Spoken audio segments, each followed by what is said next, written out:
بسم اللہ الرحمن الرحیم یا بنی انہا ان تک مثقال حبۃ من خردل فتکن فی صخرۃ أو في السماوات أو في الأرض يأت بها الله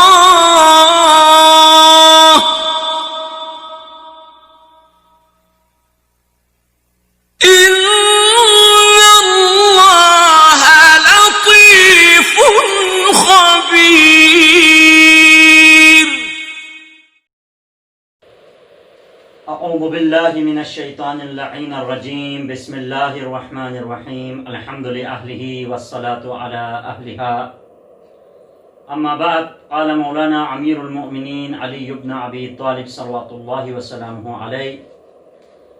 فإن أيقنت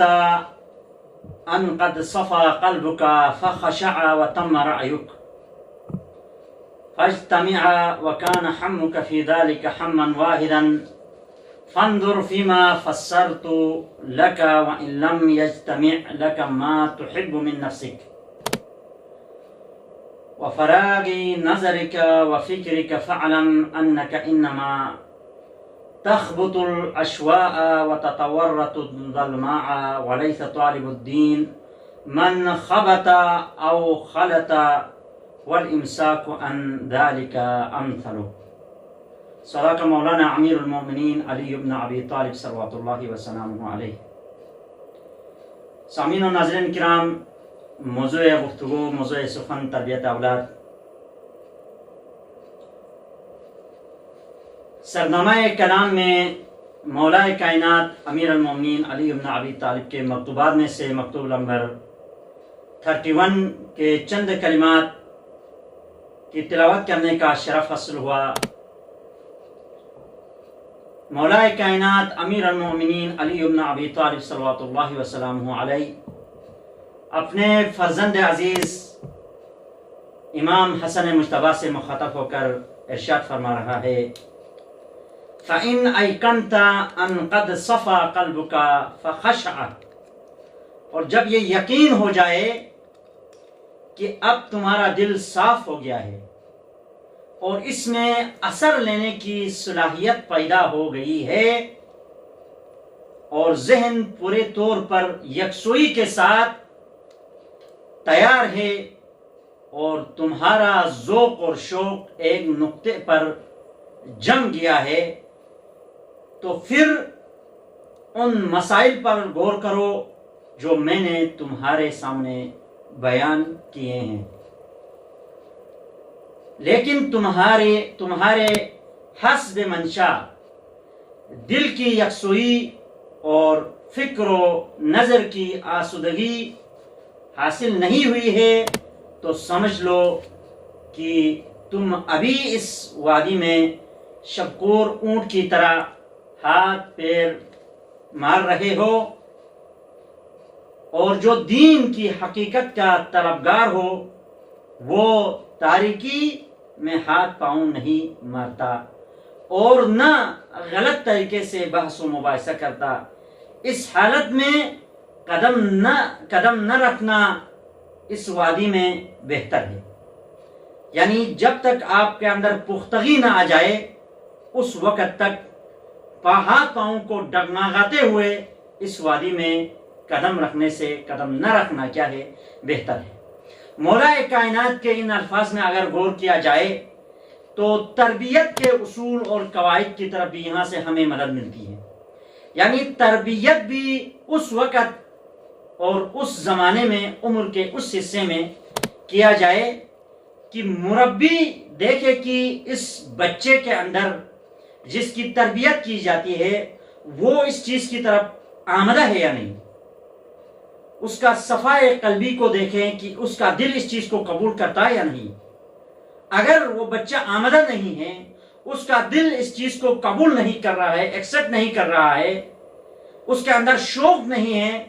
تشویق نہیں ہے اس چیز کو سیکھنے کی طرف، وہ متوجہ ہی نہیں ہے اس چیز کے سیکھنے کی طرف، تو پھر جبراً اس چیز کو اس بچے کو سکھانے کی کوشش نہ کی جائے۔ مولا کائنات نے یہی تو فرمایا فَإِنْ أَيْقَنْتَ أَنْ قَدْ صَفَا قَلْبُكَ، اگر جب یقین ہو جائے کہ اب تمہارا دل صاف ہو گیا ہے، اب مربی کے لیے بھی یہ یقین ہو جائے کہ اب یہ بچہ آمدہ ہے، یہ سننے کے لیے تیار ہے، یہ اس بات کو قبول کرنے کے لیے یہ آمدگی کا اظہار کر رہا ہے، تب جس چیز کو سکھانا ہے، جس چیز کی تربیت کرنی ہے، جس چیز کی پریکٹس کرانی ہے اس کو، اس وقت اس چیز کو دیا جائے۔ وَإِلَّا اگر بچہ آمدہ نہ ہو، ذوق و شوق نہیں ہے اور متوجہ نہ ہو، جبری اس چیز کو تھوپا جائے، تو وہ بچہ ہو سکے ظاہراً ڈر کے بھی، مربی سے ڈر کے، استاد سے، شاگرد سے، استاد سے ڈر کے، معلم سے ڈر کے وہ قبول بھی کرے، لیکن اس کا ثمرہ اور فائدہ نہیں ہے۔ تبھی تو ایک قول مولا کی طرف منسوب ہے، اگرچہ یہ مجھے نہیں ملا،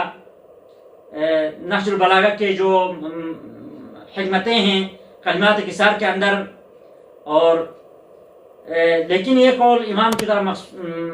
منسوب ہے، اور اس کو بقول استاد محترم حضرت آیت اللہ شیخ باقر اروانی کے قول کے مطابق اس قول کو مکتوبات کے اندر مذکور نہیں ہے، لیکن شارح نہج البلاغہ معتزلی نے اس کو شارح نہج البلاغہ کے اندر ذکر کیا ہے۔ اس قول کے اندر، جس قول کو مولا کی طرف منسوب ہے، اس کے اندر بھی مولا کائنات ارشاد فرما رہا ہے لا تقصروا اولادکم علی عاداتکم فانہم مخلوقون لزمان غیر زمانکم، یعنی اپنے بچوں کو اپنی عادات اور اپنے رسومات کے اوپر مجبور مت کرو، اس کے اوپر اس دور کے، آپ کے دور کے جو قوانین ہے، یا آپ کے دور کے جو اثر و رسوخ ہے، آپ کے دور کے جو رسومات ہے، یا آپ کے دور کے جو آپ کی زندگی میں جو تجربے ہوئے ہیں، ان کو بچے کے اوپر تھوپنے کی کوشش مت کرو، بلکہ فَإِنَّهُمْ مَخْلُوقُونَ لِزَمَانٍ غَيْرِ زَمَانِكُمْ، کیونکہ ان بچوں کو خداوند عالم نے خلق کیا ہے دوسرے کسی زمانے کے لیے، یعنی اور ایک زمانے کے لیے، آپ کے زمانے کے لیے نہیں ہے، بلکہ ان کا زمانہ آنے والا ہے، اس زمانے کے مطابق اس کو تیار کریں۔ اگر مربی کے اوپر بھی لازمی ہے کہ جس بچے کی تربیت کر رہا ہے، جس کو کوئی چیز سکھا رہا ہے، تو اس چیز کو اس زمانے کے عنوان سے نہ سکھائے،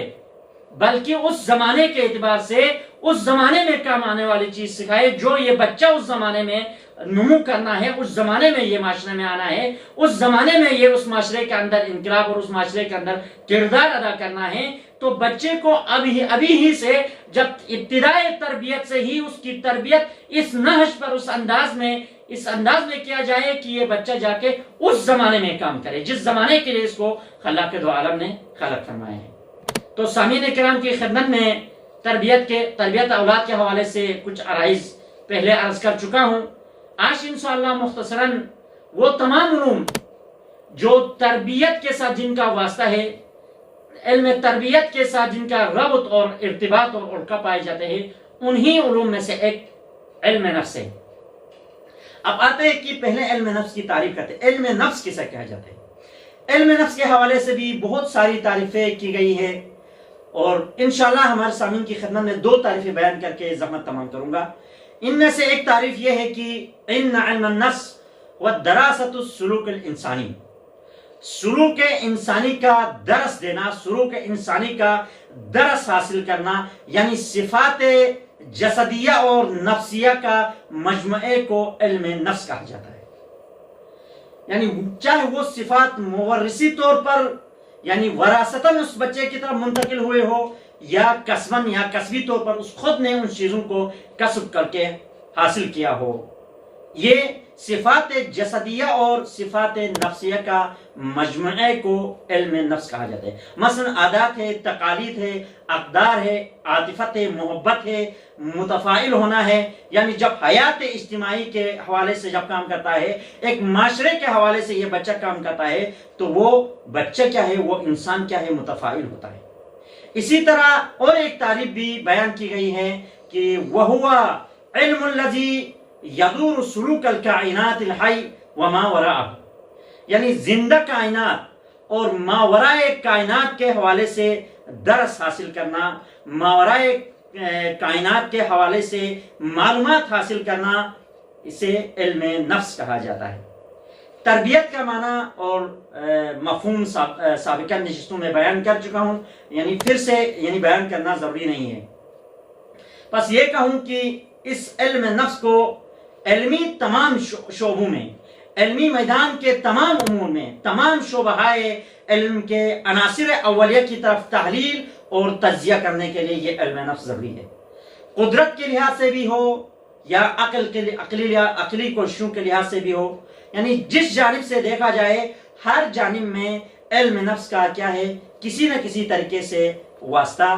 علمی تمام امور میں مداخلت حاصل ہے علم نفس کے لیے۔ مثلا علم نفس